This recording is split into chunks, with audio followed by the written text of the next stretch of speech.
November 6th, 2021. Bill Apter down here at Apter's Alley, and let me just call this up. My friend, Facebook friend and personal friend, Terry Frederick, alerted me to this, and then I went to, I got a call from several other persons, but the Facebook page of Helen Mosca, one of the relatives of Angelo Mosca, King Kong Mosca, posted this today on November 6th. It is with great sadness that the family of Angelo Mosca announced his passing on November 6th, 2021, after a lengthy battle with Alzheimer's. Angelo was a loving husband, father, grandfather, and great-grandfather, as well as a friend to so many. Angelo was 84 years old.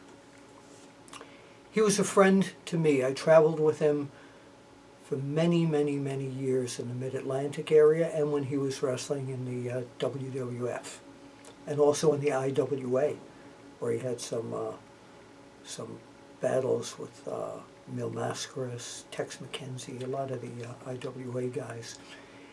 And one thing, when we traveled, of course, he loved to talk about the business, but he also loved to talk about his family, his son, Angelo Jr., his entire family, his other children, his wife.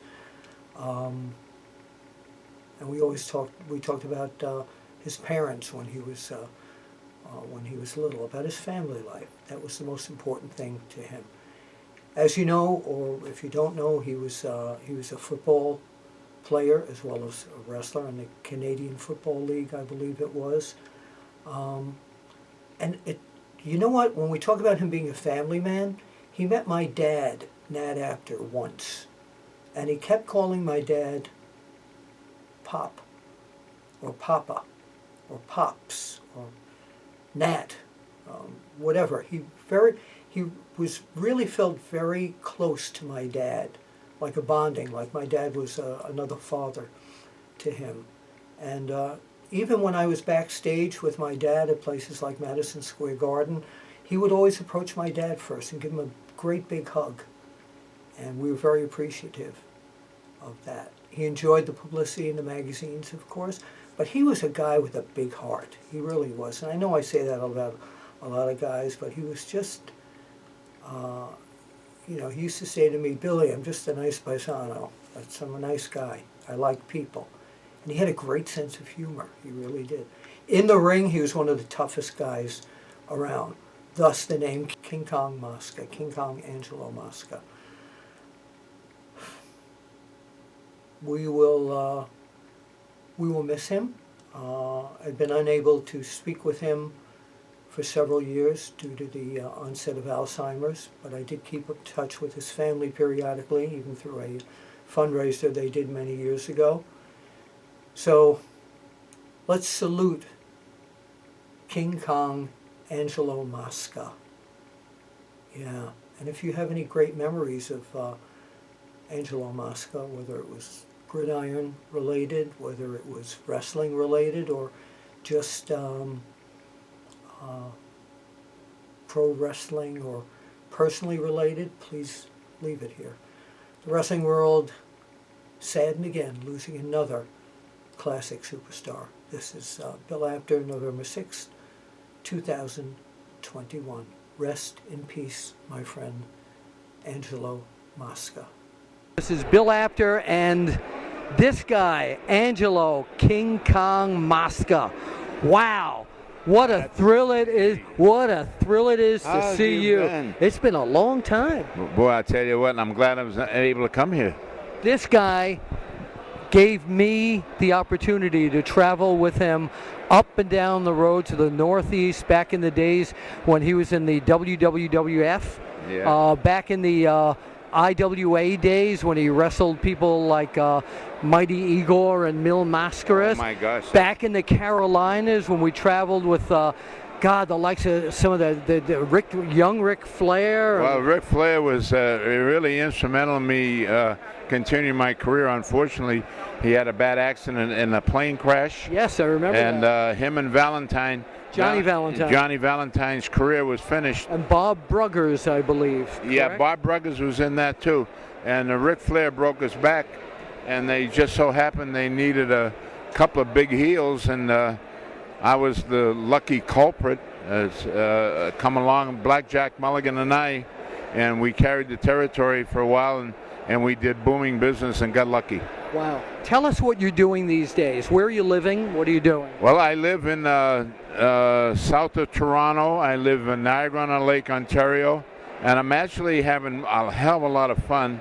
I've been working for the football team that I played for 15 years. Which team was that? The Hamilton Tiger Cats, right. And I'm an ambassador for the Hamilton Tiger Cats. I have a lot of fun telling stories to the younger guys and helping the people out that made me a good living and gave me a good time. I had 15 years career in the CFL.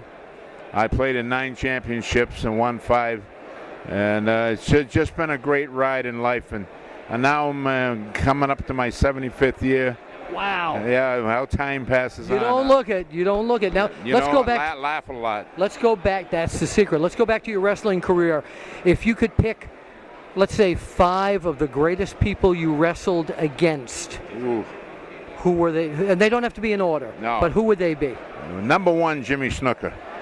You know something, brother? I'm glad you said that. Jimmy the Fly Snuka. Yes. I saw Jimmy in here today, and I said, Jimmy, what are you doing walking in here? Usually you fly in. That's right. That's right. So he's number 1. What about number 2? Number 2, I never wrestled him, but his name is, what the heck's it? I can't think of his name right now. But anyway, you stumped me. I stumped him. Uh-oh. So let's go to number 3.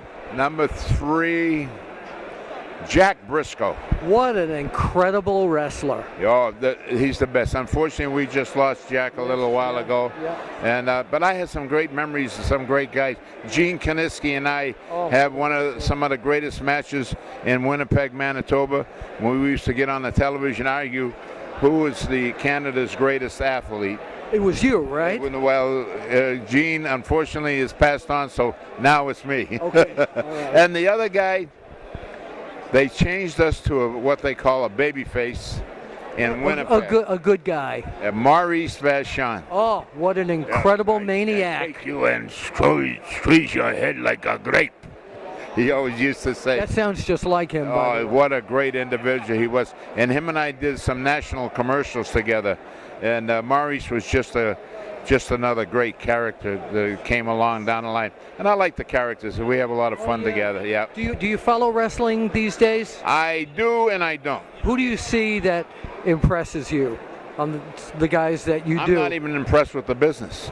Okay, well, it's changed completely. Business has changed. I went down to an arena where I saw the guys rehearsing.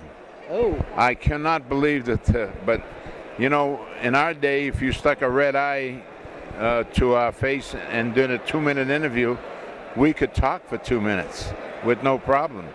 These guys are scripted.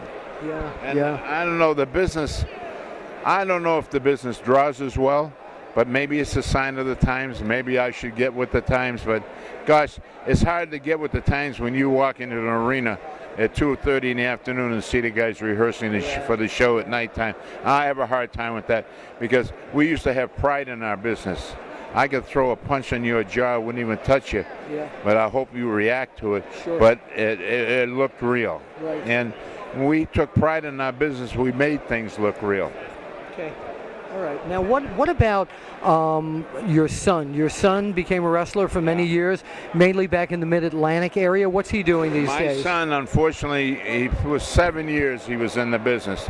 My son's now maybe it was the right choice for him. He just wasn't cut out for the business. I probably should have had my daughter in this business. What is your son doing these days? My son's a sociologist with the federal government and works for the prison system. That's great. So That's great. That was his calling, and I have great kids. I've been very, very fortunate. We're going to go back, okay, and cut an interview back in the days when, again, like he said, it's non-scripted. Angelo Mosca tonight in Charlotte, North Carolina. It's going to be you in one corner against Superfly Jimmy Snuka.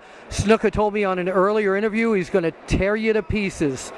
Let me look out there into the camera and tell us what you're going to do to Superfly Snuka. Let me tell you something, Snuka. I'm the king. They call me King Kong. I walk and I talk and I do exactly what I want to do. When you're 6'4", weighing 330 pounds, I'll just take you and squash you like a grape. Then we're going to send you back to Samoa in a crate and make juice out of you. I love mango juice. Angelo King Kong Mosca tonight, Charlotte, North Carolina, against the Superfly Jimmy Snuka. Be there.